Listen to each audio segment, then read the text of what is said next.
You know that one song you can't get enough of? Chances are it was made with a sample from Splice. Explore top packs made by your favorite producers, sketch out song ideas in seconds with Create Mode, and dive into a sample catalog that's so deep, it's dangerous. Find out why Splice is the industry's not so secret secret. Visit splice.com and try for free today. Welcome to the Fader interview. I'm Alex Robert Ross, editorial director of The Fader. Canadian jazz fusion outfit Badbadnotgood has been pulling in new fans for a decade, thanks in part to their long and diverse list of collaborations.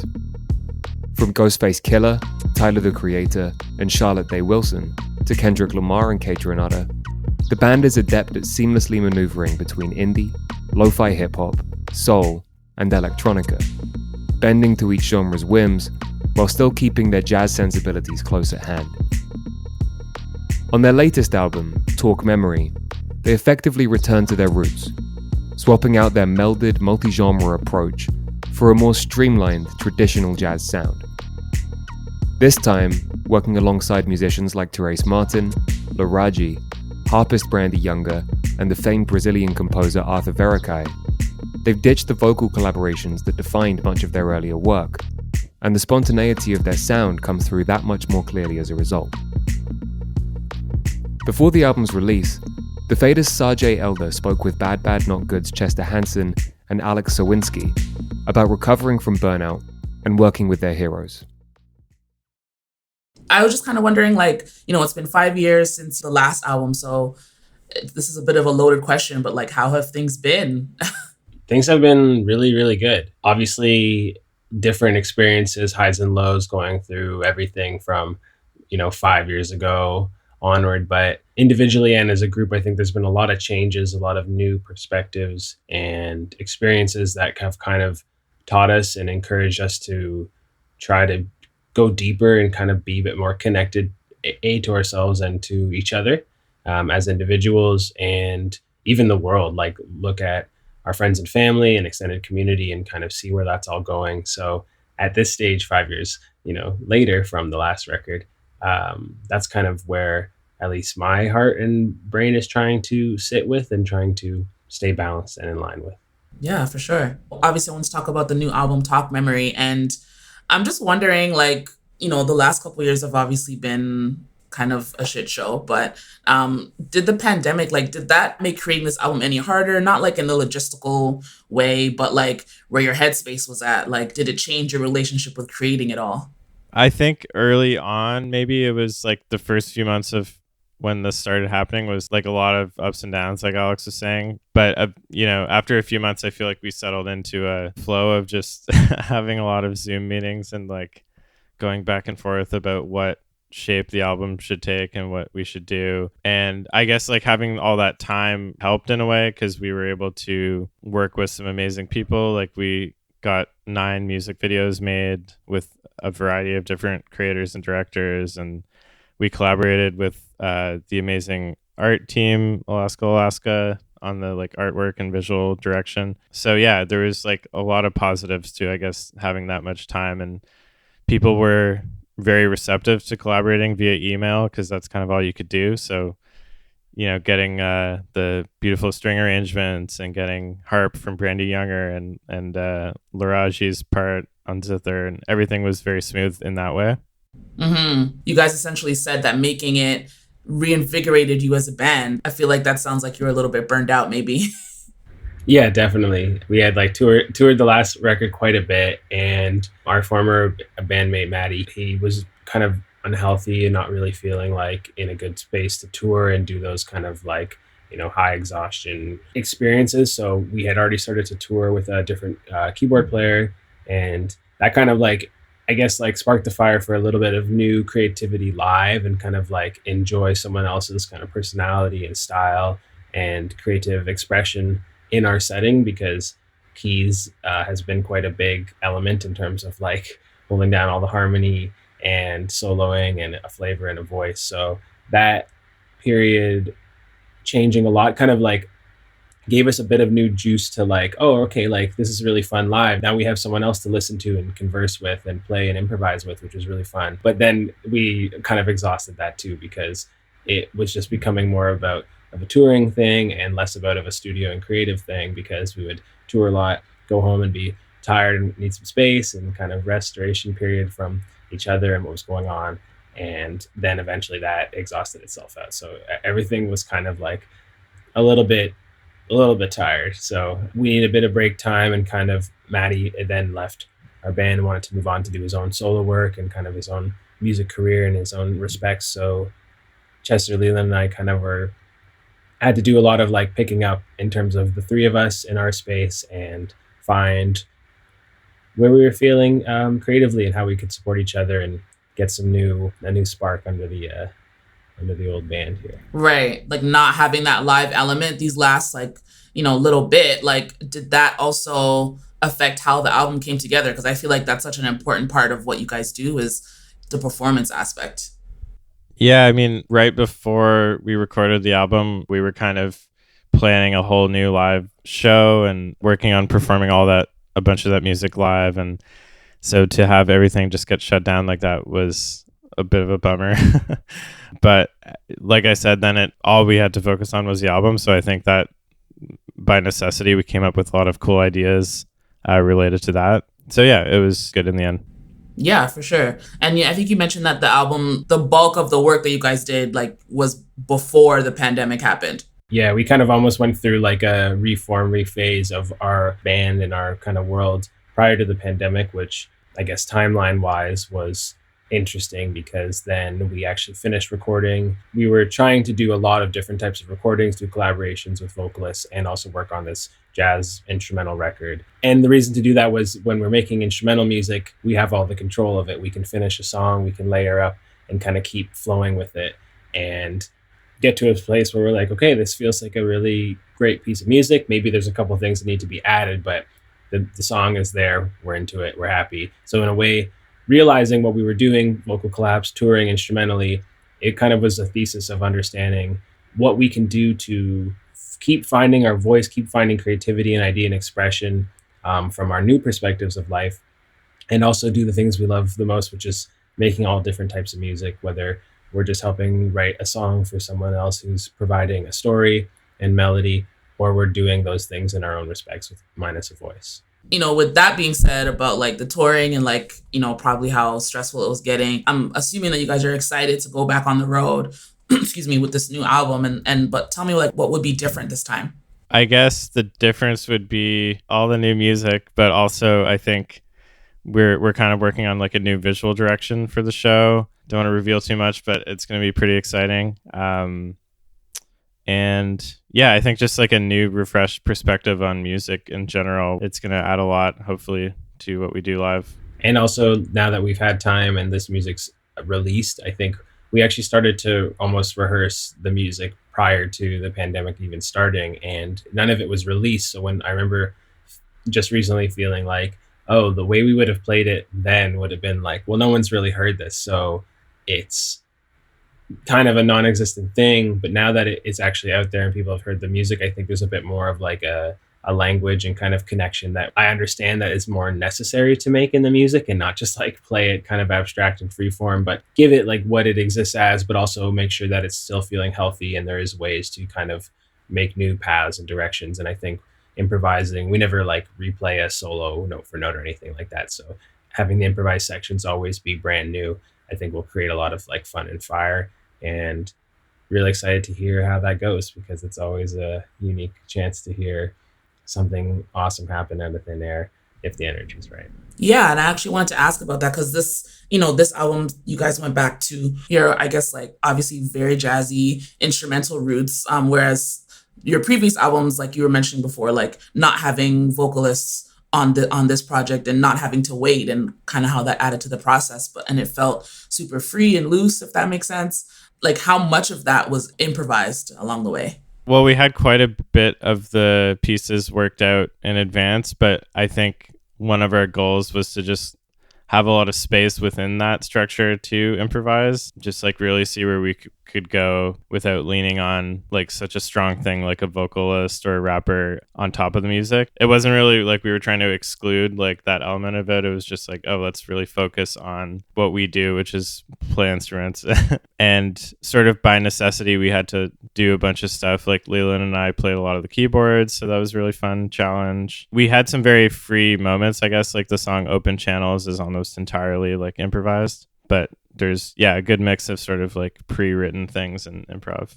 And for myself on the other side of the perspective, because I'm just kind of playing drums, I had a bit of an idea to want to ask a little bit more of these gentlemen in terms of like the flavor, and Chester specifically, because he's always taken bass solos, like maybe like one or two on our albums before. I wanted to hear like where his voice is at and his solo ideas. Normally I can't, appreciate him enough how incredible a musician he is and how lucky I am to play with such a great bass player. But he has amazing solo ideas and sounds, but he naturally will just be like, oh no, someone else can solo. I'll support them. I'll keep the the bass part underneath. So part of what I wanted to hear was more of what it sounds like when he's actually in the forefront, when he's leading. So the track like Signal from the Noise is a big kind of like bass solo kind of journey, I suppose. And that was a piece of music Chester would naturally improvise when we started playing live. Just kind of, I'm going to take a moment to take some space, and he got it all distorted and heavy in the shows. So it was really fun to carry some narrative from like old touring measures into new album measures.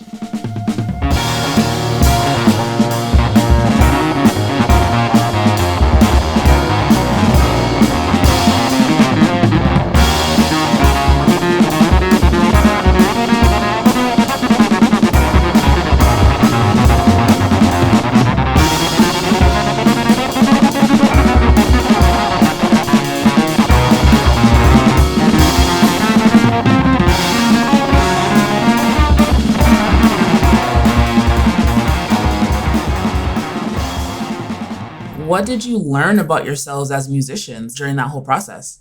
I think I learned like the balance of being really invested and almost obsessed with a new chapter or something creatively that's giving you lots of ideas and you're thinking about it. Maybe you can't sleep at night because you're buzzing about, oh, what about this combination of this or that, or where this could go. What I really learned is that once you're in the place to put it together, and there's been some, meditated practice or work put together, once you're actually in the studio space, it is so important to kind of let go context and perception of the world and what's going on and what you think is critically really great, or whatever the critique element of our lives and how we enjoy art, and to just be in it.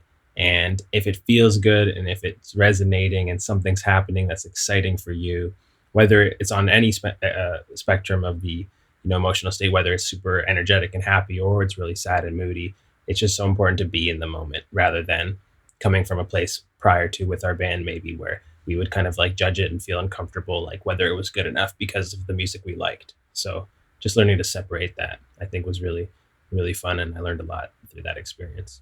Yeah, that totally makes sense. Finding that balance is really difficult. Like the balance between, I guess, purely just doing whatever is on the top of your head and sitting with that versus like really nitpicking a song and going back and forth on it and doing like 20 takes. I feel like we've tried both in the past, but on this record in particular, it felt like we were sitting nicely in the middle where, we spent a lot of time and energy arranging and rehearsing the songs, but once we were in the studio, most of the songs were like 2 or 3 takes, I would say. So yeah, just accepting like the little imperfections that make something really human is something we tried to do.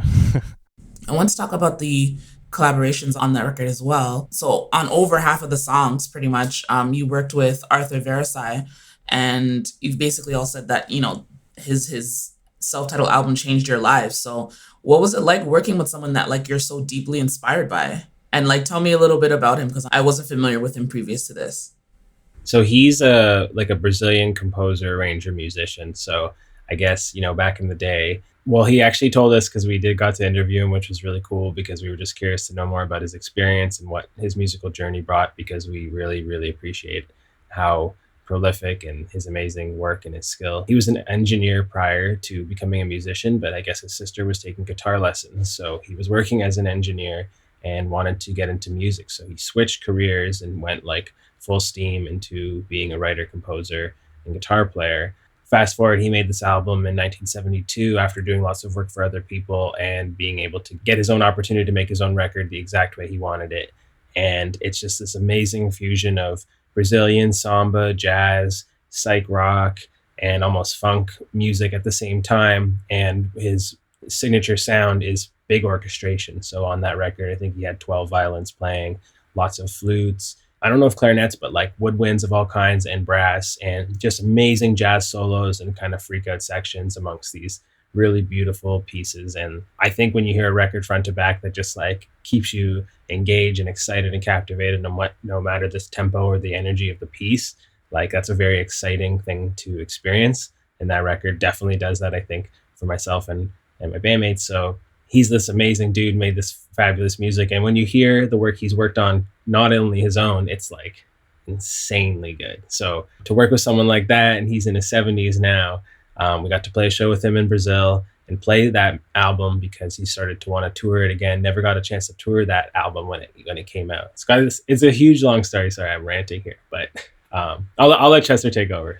Yeah, it's kind of crazy to think about because I remember when we first started listening to his music, we're like, oh my God, this is like everything we've ever wanted to hear basically in music. So to finally meet him is just insane. And obviously like the musicality that he brings and the compositional skill and intricacy and everything is super inspiring. But what's almost more inspiring or as inspiring is like his attitude, I guess, and his personality. Because like Alex said, he's like an older guy now. He's, in his 70s.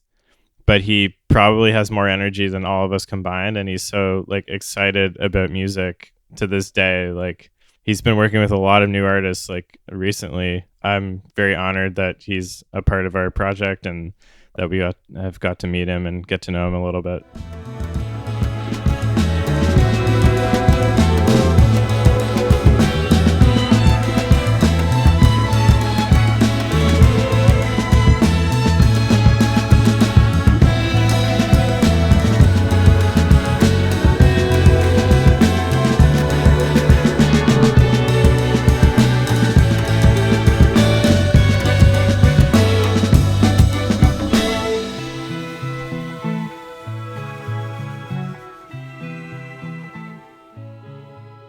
Okay, talk to me about working with Brandy Younger, the harpist. She's worked with Thundercat, and she's really dope. And then also Terrace Martin. Brandy, I had heard her music and saw her play. We saw her playing with Moses Sumney at a show in New York once, and it was just the two of them.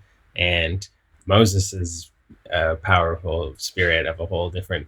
I want to say, his energy is transcending every time we see the show. So they were playing together, been blown away. And then also to hear her contributions in jazz and how beautiful she applies her sound and soloing and improvising on an instrument that's only been done by a handful of people in jazz before, obviously. And a few of them are some of the most incredible women in jazz of all time, which is very cool. So she's, carrying this beautiful sound forward. And she recorded our piece of music after we had recorded it, and we recorded the song initially with Terrence because we recorded the album in LA, and we asked him if he wanted to come through just to see what was going on. And he's like, brought his alto saxophone. He's like, all right, let's do something. So we had this piece that was already written, kind of just showed him like the loose structure of it. And we just kind of did a couple quick takes of jamming it. And him and Leland, our saxophone player, shared a microphone. So they were kind of like leaning in, playing, kind of conversing together. So it's this very raw, very kind of like 1-2 take version of this piece, but we had so much fun doing it, and his energy was so incredible that it just felt like a really fun, memorable, beautiful experience. And we wanted to get a little bit of additional kind of support and layering because we just tracked it bass, drums, and saxophone and did a little bit of piano, but we thought some other kind of melodic instrument would be really supportive and had been really inspired by Brandy. So we asked her if she'd play on it, and she did, and gave us a very beautiful performance.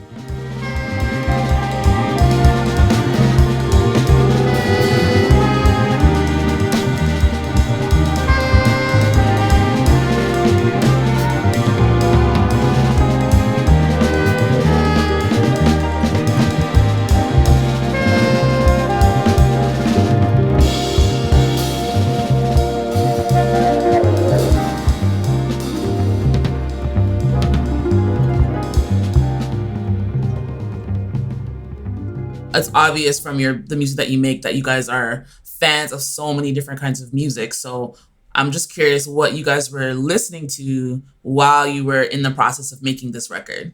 I think a few different like lanes of music, I guess, where we had this ongoing playlist that everyone was just like texting songs to. So a lot of different eclectic stuff, heavy jazz fusion, like Mahavishnu Orchestra and stuff, but also the more like open kind of spiritual side of jazz, like, so, you know, classic like Coltrane and Wayne Shorter stuff.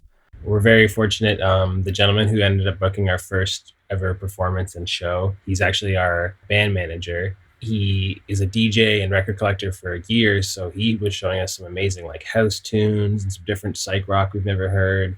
And it's just kind of a general collection, I think, of stuff we normally listen to, but this music specifically was very inspiring, and we were sharing it, and it was cool because sharing music is the best. So there's a lot of like kind of underground 90s rap in there as well, and just different production and beat making and things that was just captivating and really exciting. So just a general kind of perspective of what we were listening to there.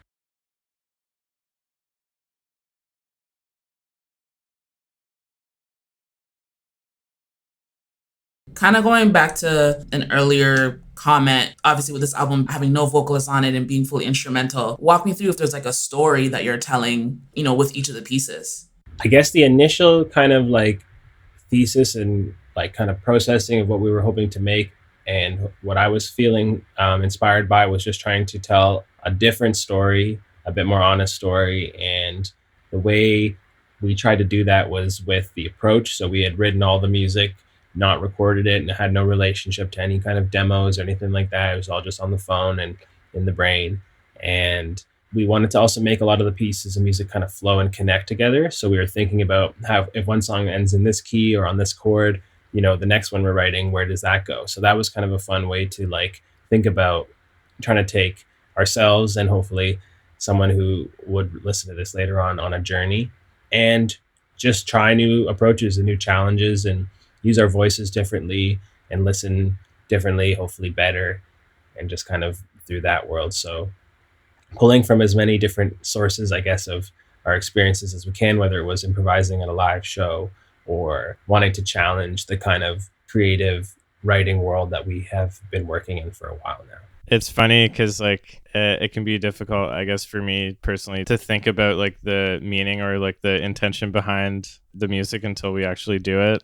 It's kind of like we just kind of do it based on where we're at as people and as a band at the time. And then afterwards, I think it really sinks in like, oh, wow, I think we touched on something special here. We like accessed some sort of thing that we haven't done before. And yeah, I guess just our general intention was to do something different and a little like the next step in our kind of evolution as a group, to be very general and vague, but that's pretty much what we tried to do.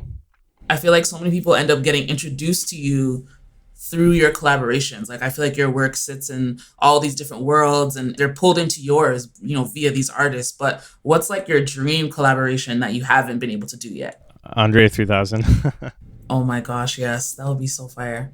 This has sort of allowed us, this project, to work with more instrumentalists than we ever have before. So I think there's a few more people in that world who would be like absolute dream bucket list people. Like, I don't know, like Kirby Hancock or something like that. For instrumentalists, I think there's definitely a huge list. Like, you know, obviously making some more tracks with Thundercat would be amazing. And Flying Lotus actually came through the studio where we were working and we did a couple little like demos and stuff. But then he actually came back, walked right into the studio when we were recording the track Timid Intimidating.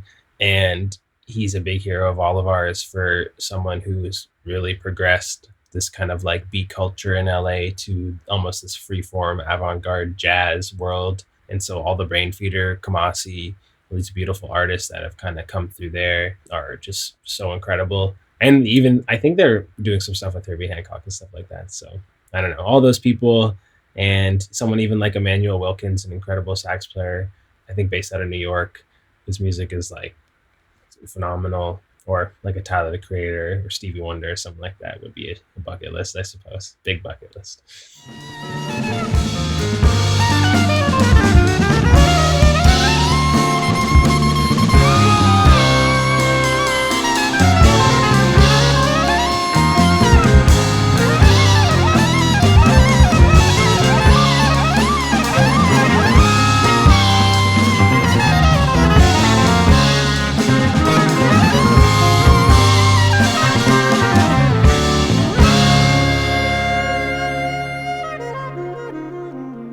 One of my favorite things that happened earlier this year on TikTok actually was that Adult Swim challenge. Now, obviously, there was that producer that flipped Time Moves Slow.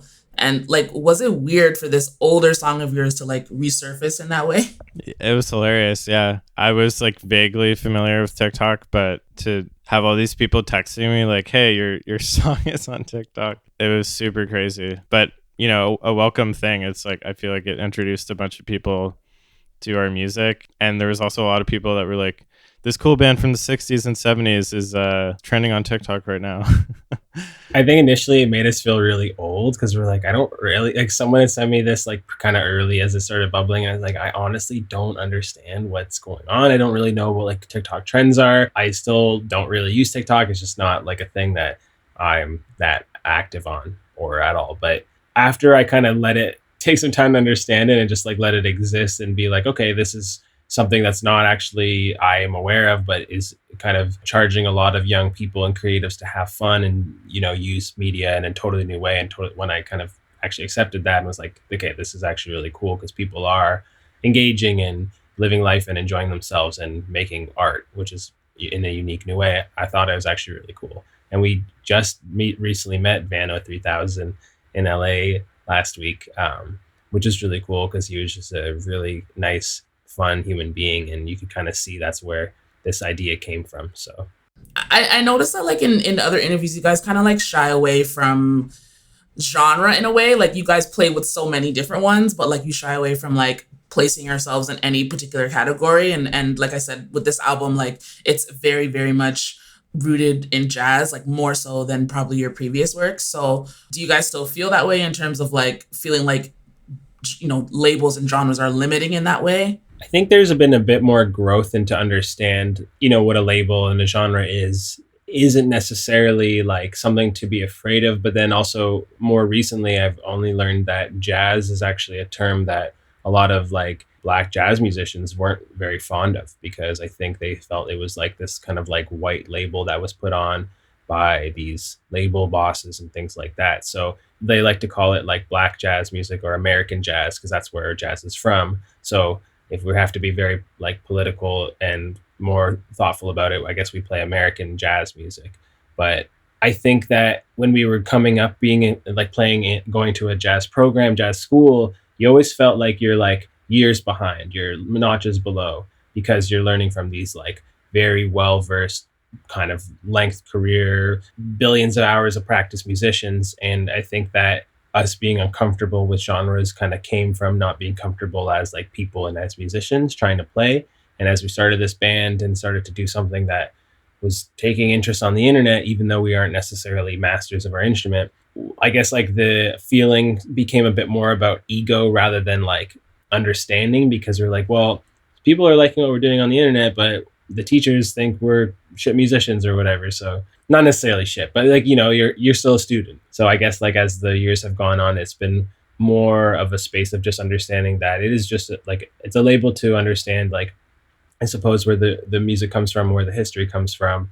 And I feel absolutely totally fine to acknowledge that we are super huge fans and appreciators of jazz music. And if, you know, what we're doing fits into that category, and then it's an absolute honor. So I think that's kind of where I feel at it as now. Yeah, this album specifically, I would definitely make sense to put in the record store, like in the jazz bin. That's kind of what it is, and that's what we were inspired by, I would say, the most while making it. And, you know, going forward, the next album might be like totally electronic, who knows, but we just like to try and sort of be inspired by our favorite musicians and, you know, jazz and other genres.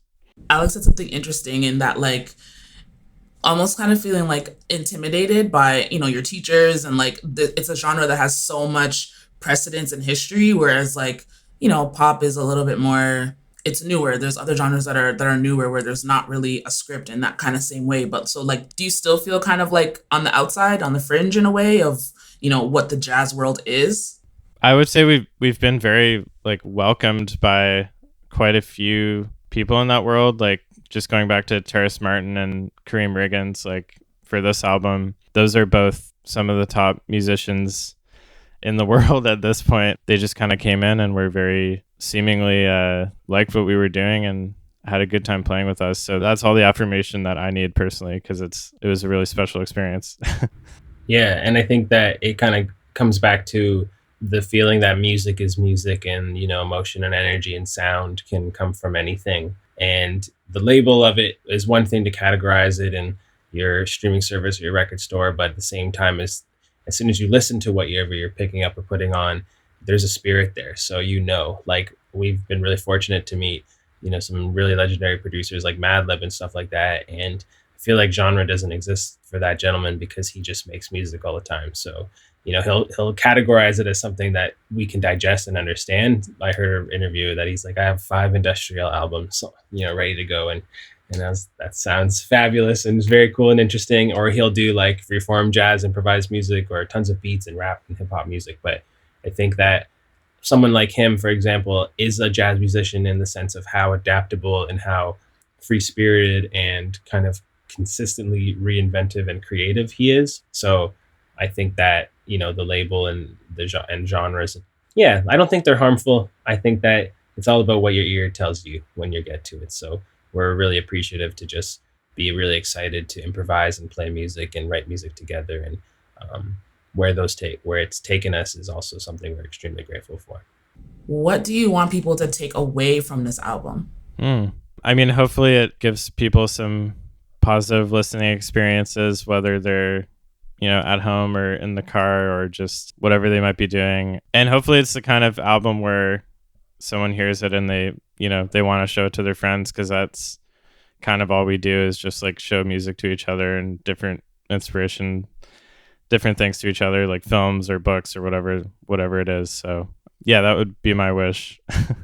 Amongst like the experience, if someone finds something in the album that they enjoy or gives them a memory or a perspective or touches their life in a specific place, that's kind of what I have growing as a human been really fond of, is when music creates a memory for me. Maybe I'm in a certain place when I hear a song or an album for the first time, or I'm with someone I really love, or the kind of connection where visual, sensory, memory, and sound kind of place together. And amongst that, as we recorded the album and were able to get string arrangements from our hero Arthur Verikai and additional performances from Laraji and Randy Younger, absolute legends in their own right, we really realized how important kind of community and how much we appreciate like artists and musicians and people of all different types of crafts. So we really opened up the gates in terms of where the project took us with music videos, and we made a zine. If anything, what I'm saying is I hope that someone finds someone they never heard of before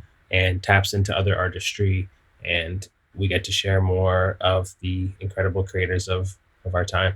Well, Chester, Alex, 2/3 of Bad Bad Not Good, I really appreciate you taking the time to talk to me about this record. Thank you so much. Thank you for having us here today and for taking the time to chat with us. That was Bad Bad Not Good talking to the Faders' Sajae Elder. Bad Bad Not Good's new album, Talk Memory, is out now via XL Recordings and Innovative Leisure.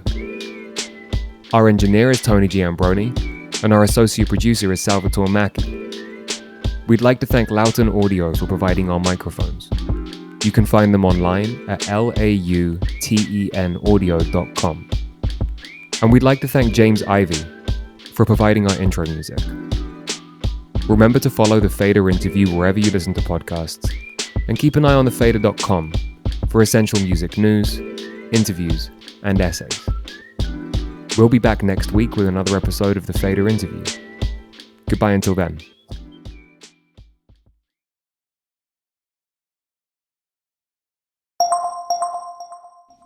You know that one song you can't get enough of? Chances are it was made with a sample from Splice. Explore top packs made by your favorite producers, sketch out song ideas in seconds with Create Mode, and dive into a sample catalog that's so deep, it's dangerous. Find out why Splice is the industry's not-so-secret secret. Visit splice.com and try for free today.